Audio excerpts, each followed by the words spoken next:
Hey everyone, I'm Rick Beato. With me today is Mr. Billy Hume. Billy, welcome. Billy and I have known each other for over 20 years. 1997 we worked together the first time. Billy had a studio that my old band Billionaire came over to record at. And when I first began producing, I needed a place to record. I had my first project, and so I called Billy. We ended up doing a lot of projects. Actually, I was recording a band, and they said, "Oh, we got this producer coming over." And they brought over this guy. I was like, "Who the hell is this guy?" And it was you. But at the time, I'd been doing studio work and playing bands for years and all that, but you were the first guy I ever met that actually really done it. Like, you had to actually Shrunken Head was the band. Yeah, Shrunken Head. And you're the first person I'd ever met that actually had a record deal or anything in the past, that actually knew anybody. Because, you're in bands, you're playing around town, and you get all this kind of mythology about the music business that you just destroyed.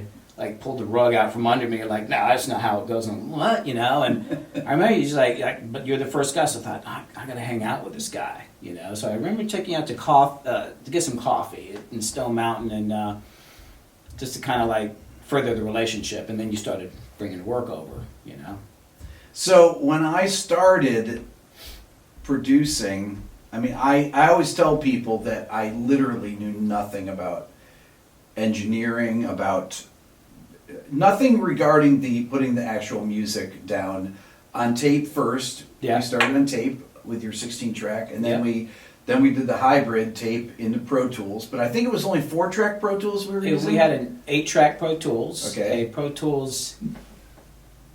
It was like a little card that you stuck in the computer, and it had 2 RCA jacks. This is the best. Yeah, it was a little card. It had 2 RCA jacks in and 2 RCA jacks out, and a SMPTE connector. So we could run SMPTE on the 16 track, and we could do extra stuff.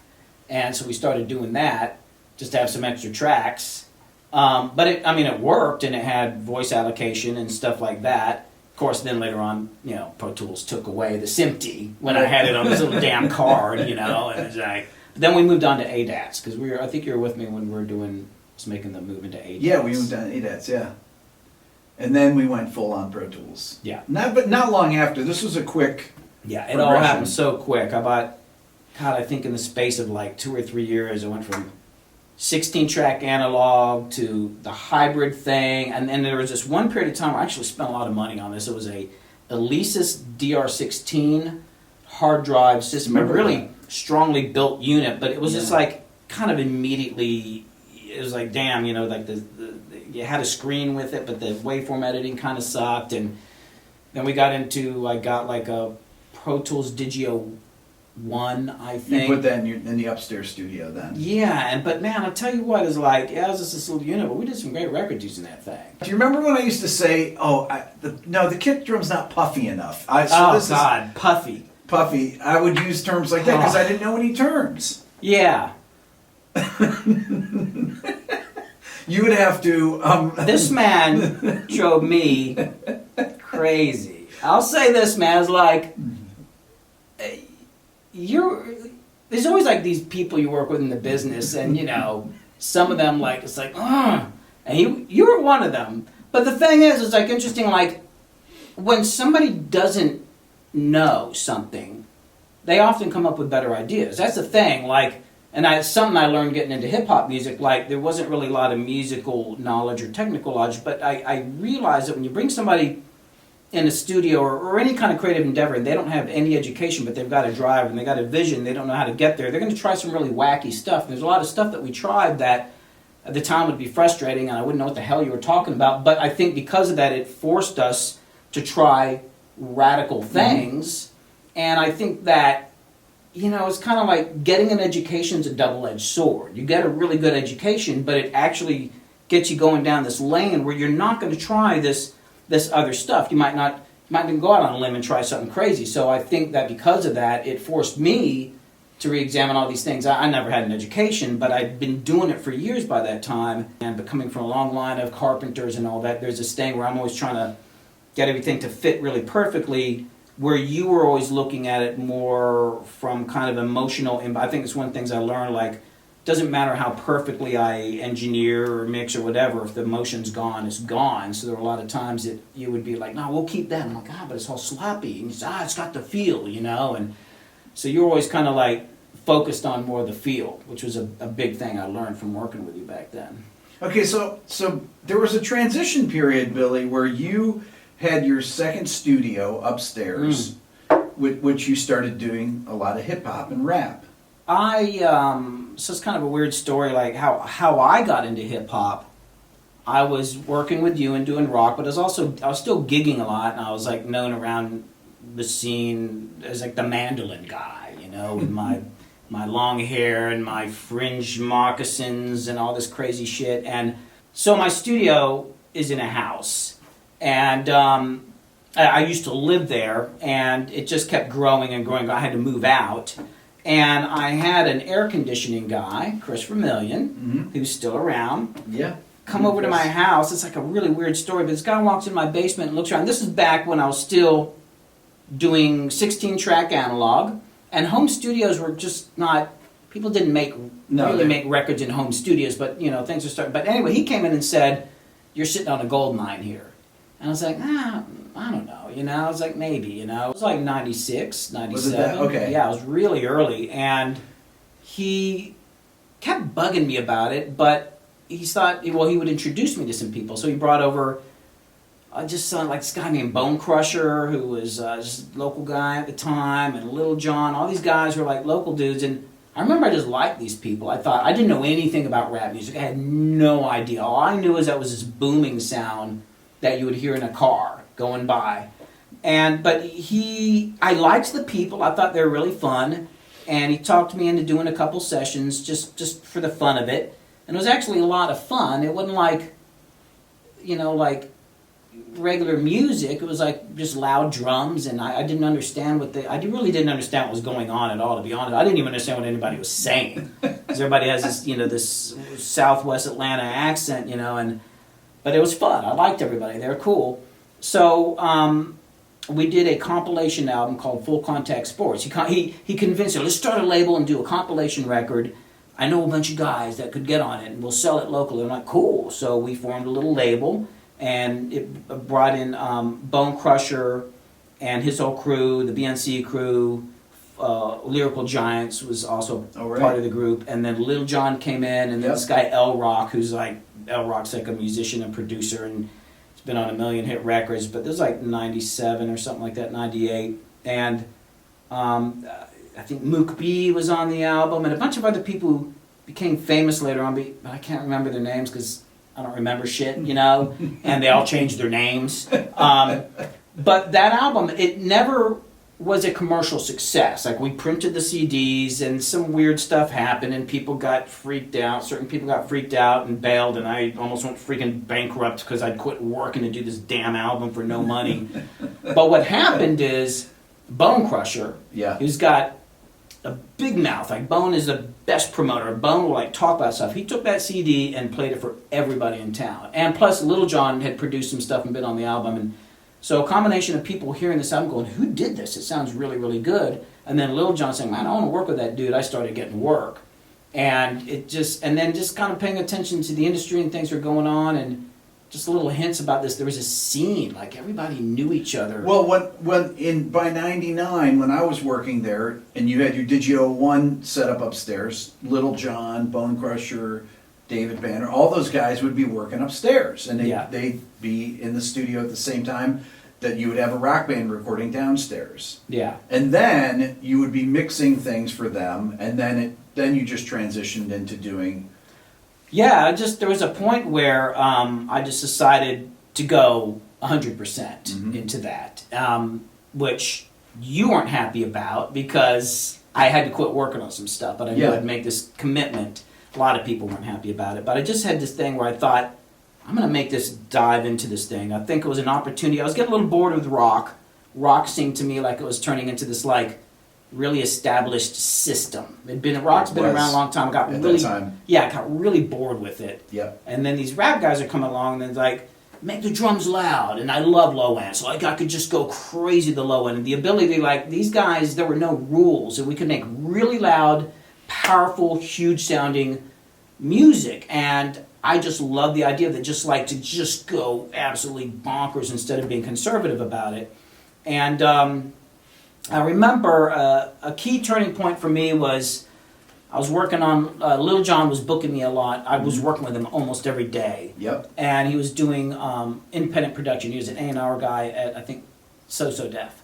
And he was working on his solo album, but also working on other artists. And he'd gotten most of his first solo album done. I think it was his first one. And I got married and was going to go on my honeymoon, 2 weeks of riding the motorcycle around with my wife, and he needed to finish the album, so he said, hey, and we're working on ADATs. He said, can you get me all the tapes so we can finish up? I was like, yeah, cool. So I was like, boom, I gave him the tapes. And about halfway through my honeymoon, he calls me up on my phone and says, hey, man, I just decided to wait for you to get back, man. This stuff sounds so good. I'll just wait. And I was like, oh, cool. So he booked me out for like 3 or 4 weeks solid to get it done. Next day, he calls me up and says, hey, man, I got a friend, a guy named Collie Park. He's got a group called the Ying Yang Twins. They got a single that's blowing up. They need it remixed for radio. I'm going to let him have my first day. Can you just give it to him? And he's on the phone, by the way. Billy, meet Collie Park. I was like, hey, how you doing? So like the first day I got back from my honeymoon, I mixed that Ying Yang Twins single, which was Whistle While You Twerk. I did the radio version for that.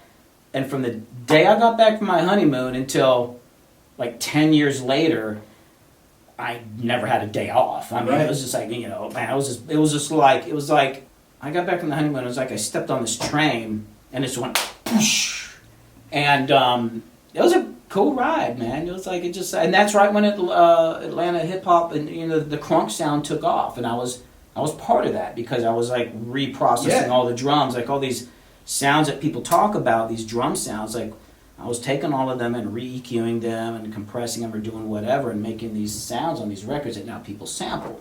Billy, when you talk about crunk, for example, mixing, there were specific things that were the way you pan the vocals, the way that you would do your backing vocals. Talk a little bit about that. So, because you and I used to talk about this, there were really specific things, and they were kind of developed.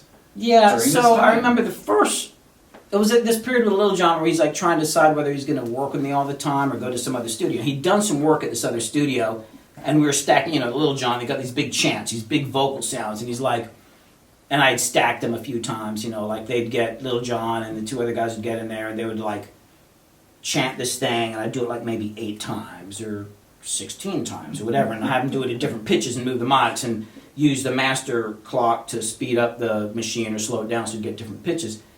But he kept thinking it wasn't big enough. He said, man, I want you to listen to what I did at this other studio. And he puts it in, it was just like, And he said, you can take that out of there. But the thing is, we would go through, and we were working on ADAT, so I'd have him do these chants on these big songs, these anthemic songs, and there'd be 3 guys on the mic chanting. We'd do it like maybe 4 times, and I'd have them all like change positions, and maybe I'd speed up the sample rate or whatever, so it'd be a different pitch. Do it several more times, and we'd bounce them down to 2 tracks. Then we would do a bunch more. We'd spend hours doing this. So some of those, you know, like Put Your Hood Up and Bia Bia and whatever, all those early records, there's probably 120 vocals on some of those choruses, and people have no idea. They bringing stuff for me to mix and be like, oh, we doing that Lil Jon thing, and had like 8 vocals in those. I'm like, dude, no. There'd be 120 screaming stacked vocals on there. But also like Lil Jon's attention to detail, like he would like, we'd be up late like really working on these mixes and going doing the car listen, and just another guy who would just like, he was a cool dude, but he would drive me really hard. I had that little lounge room. Yeah. I had a Sony stereo in there, and he would sit in there and listen to the mixes in there and shout through the lab. I was like, what's he saying? Okay. Oh, yeah. So I'd tweak the mixes as he'd yell from the other room how he wanted the mix to sound. But yeah, stacking the vocals, making the drums. One of the challenges I felt like was to make the drums punch on big speakers and small speakers. I spent a lot of time finding specific EQ points, like how to make the drums work on all speakers, because it's got to work. And I'm thinking like, it was just kind of like, just anything I could do to make it sound like you're hitting somebody over the head with a big 2x4. Like, I just wanted to be powerful. So how did your background, though, inform you in these things, Billy? Because I always thought that you had a natural, you were so natural at knowing what was appropriate. I call it aesthetic aptitude. There's very few people that have this, but even if though you grew up playing progressive rock and bluegrass and things like that, the stuff that you liked, you could do any kind of music. You could do metal, you could do hip hop, and you knew through your taste, it informed you on what to do. Why though? What? You're not the most likely guy to have done hip hop and rap. Yeah. Man, I think I always wanted to make really big records. I don't know. One of the reasons I got into production, well, the main reason I got into production was Dark Side of the Moon. Mm-hmm. That's it. I mean, I was like, that's the reason. But I remember I'd like to listen to a Prince record and be genius, but I'd listen to go, he should have done da-da-da, you know? And I'd listen to a record that I love but think like, the drums are weak. It just bugged me. And I don't know if there's anything that informed me that, and I don't even know where this came from, but I felt like there's this thing that I've been trying to do my whole life. And every once in a while I kind of get close. And I'm still trying to do this thing. And sometimes you hit it, or you kind of hit it, or you hit it, and it's like on maybe 3 of the songs in the album, the other ones are close. But there's this big epic thing that I want to do. And that has been true for everything I do. The challenge is when I get on a project where it doesn't need to be big. Then it's really hard for me. Like I just need to calm your ass down, and just do a few instruments. But yeah, I don't know if there's anything that informed it. I just I played drums. I played drums for a while, and I always like loud drums, and I like things to punch. And the other thing, here's another thing too. I think because I played in bands, when I think about producing or mixing, if you think about mixing, I think there's kind of like, it's all about the perspective, like where is the audience? So it's like, a lot of times when you listen to a record, it sounds like you're in the audience and they're on a stage and they're like 40 feet out or 20 feet out or 50 feet out, or you're at if you listen, like there's some Pearl Jam records, it sounds like you're in an arena, right? Yeah. The perspective. But when I mix a record, I'm always imagining that I'm in the band. Sure. So when you hear it, it's like you're here and the drummer's there and the bass is there and the guitar. It's like I'm always trying to create this thing for the listener, like they're inside the music. Yeah.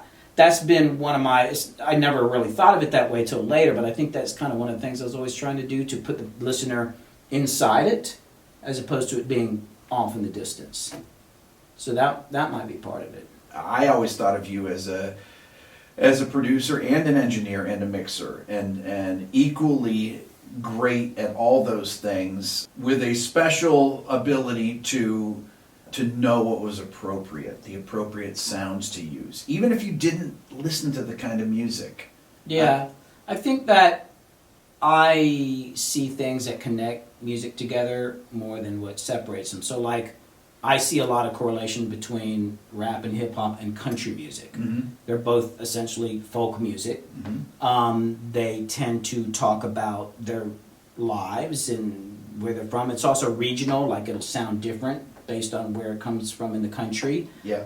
In a weird way that the people are kind of the same. They're a little rough around the edges sometimes, but they got a good heart, And I just kind of, or like if you look at like kind of understanding what the roles of different instruments are, like I'll kind of study like if you think about bluegrass, because I been doing more bluegrass lately. It's like the mandolin is like the snare drum, the banjo is the arpeggiator. Mm-hmm. It's like they all have their certain, like, you gotta understand what their roles are. And, and then it's like you gotta have great low end and you gotta have some sprinkling on the top and then a bunch of cool stuff in the mid range. And that's true for all music. Sure. I got into the hip hop thing. I had a lot of motivations. One was I knew I could be the man for a while. I wanted to be the man, like the weird white dude down in the basement with the cowboy hat was doing crunk records, Sometimes I'd get asked to go speak at, like, music conventions or whatever, and I'd be in the green room, and somebody nervous would come in, like, where's Billy Hume? Where's he at? And there's this little white guy in the corner with the cowboy hat's like, we think it's him over there. And they're like, that guy is Billy Hume? to be honest, I was kind of snobby at the beginning of it because I thought, it's not really music, just a beat and they're just talking, you know? So I started to, and then I realized what the producers were making, so it's like, man, I'm going to produce, it's just a drum machine, anybody can do that, right? So I tried it and made some really bad, God, I remember bringing a record to Lil Jon and Vince Phillips, who's his lawyer, and I had actually recreated Roller Coaster by Roller Coaster, I can't remember who did that song, without realizing it completely. They made fun of all my tracks. It was so embarrassing. It turned out to be way harder than I realized, but I ended up I finally did get some production. I got production on a Ying Yang Twins album that we had Adam Levine on the hook, and it was kind of a big deal for my career, and I did some production for Ludacris, and so it's cool, you know, but one of the main things about hip-hop, there are two things that really, like, changed the way I thought about what I was doing and what we were all doing. And one was, I'd be in the studio working on a track, and I got guitars and basses around, and often I'd say to the client, like, hey man, I got an idea for a guitar part. Can I put a guitar part on here? Like, cool, yeah.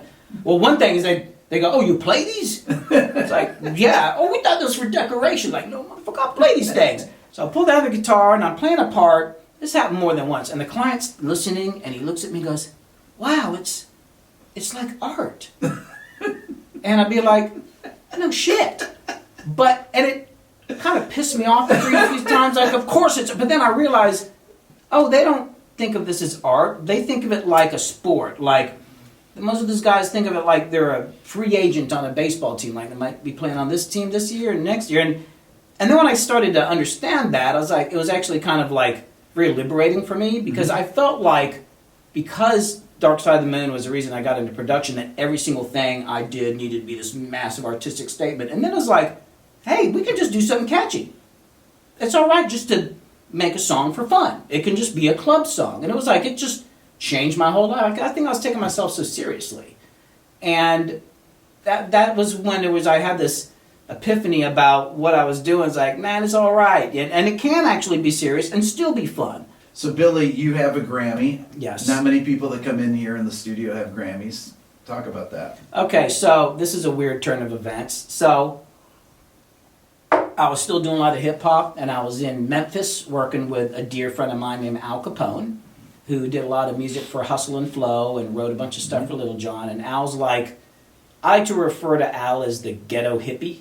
He's super ghetto, but if you actually talk to him, he's kind of like a hippie. You know, he's just like cool, very spiritual. And I had gone, well, actually, I was actually up there for the Recording Academy speaking at some event. And I got introduced to him, and somebody said, you need to meet his manager. His manager's this guy, or was at the time, this guy named Michael Allenby, who we just hit it off, and he had me come up to Memphis and work with Al Capone. And then Michael started managing a group called the Infamous Stringdusters, which at the time they were signed to Sugar Hill. When they first came out, they were kind of like seen as like, I guess, like the saviors of bluegrass, like just all incredible musicians. And they had done 2 albums with Gary Pachoza, who's like a legendary guy in Nashville. And they made these beautiful, just incredibly pristine bluegrass records. But the band, the Stringdusters have always been like radicals, like they break the rules. They wanted harder sounding records. So Michael made the suggestion that I produce the band, because Gary Pachoza had done the other records, was also their A&R guy. So I had to tell him, we're not using you, we're using this hip-hop producer. The guy's known for hip-hop on a bluegrass record. And I was really nervous, so we worked at Echo Mountain in Asheville, which is amazing, and then we did some at a private studio in Nashville. Oh my God, I can't remember this guy's name, but it was a really great studio.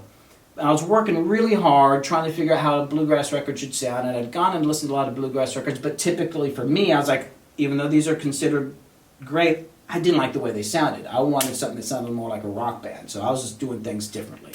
We got back together and I did an album called Laws of Gravity that we did in Nashville at Compass Studios, which the legend has where Waylon Jennings did some of his outlaw country records. And typical for the Dusters, every time I do a record with them, it's some weird studio I've never been in before. So there's all these weird mics and shit I'd never worked with before, these cappy mic pre's I'd never used. But, we set up, we did it, and did the whole album in, I think, 7 days. except for a few overdubs that we finished up in a 200-year-old farmhouse in the woods. Typical for them, like they're at a festival and then their former manager found a house we could use, and we did finish up vocals and all that out there, and then I mixed it in my studio, my old studio that I've had forever, and it came out great. So I got a Grammy for engineering, which we did it with a band, for Best Bluegrass Album of the Year this last year, which was kind of a surprise. If I follow my instincts and do the things that I want to do and these things that I want to accomplish, then things kind of work out. But to survive, I mean, I'm still making a living doing it and not making as much money as I used to, but I'm actually feel like I'm doing more creative stuff. I'm having more fun now. But I don't really know. I hope it gets better and gets back to what it was years ago when it was like really more central in our culture, you know, but who knows, things could change. If any of you want to follow Billy, where do they follow you, Billy? Well, I actually do have a website, although I hadn't done any work on it lately, but I have a website, billyhume.net, and I'm on Instagram. But billyhume.net is a great way to get to me because there's an email thing on there where you can get to me, and I've also got a frequency chart on there that everybody always wants to download. There you go. I got like the song splits and stuff on there. The things that everybody's always asking me for, just go to the website and download it. But billyhume.net is a good way to get to I'll me. put the links in the description below. Thank you, Billy. Absolutely. Appreciate Loved it. That's all for now. Don't forget to subscribe, ring the bell, and leave a comment. Check out my new Quick Lessons Pro guitar course that just came out. Also, the Beato book, if you want to learn about music theory, that's how you do it. And check out my Beato ear training course at beatoeartraining.com. And don't forget, if you want to support the channel even more, think about becoming a member of the Beato Club. Thanks so much for watching.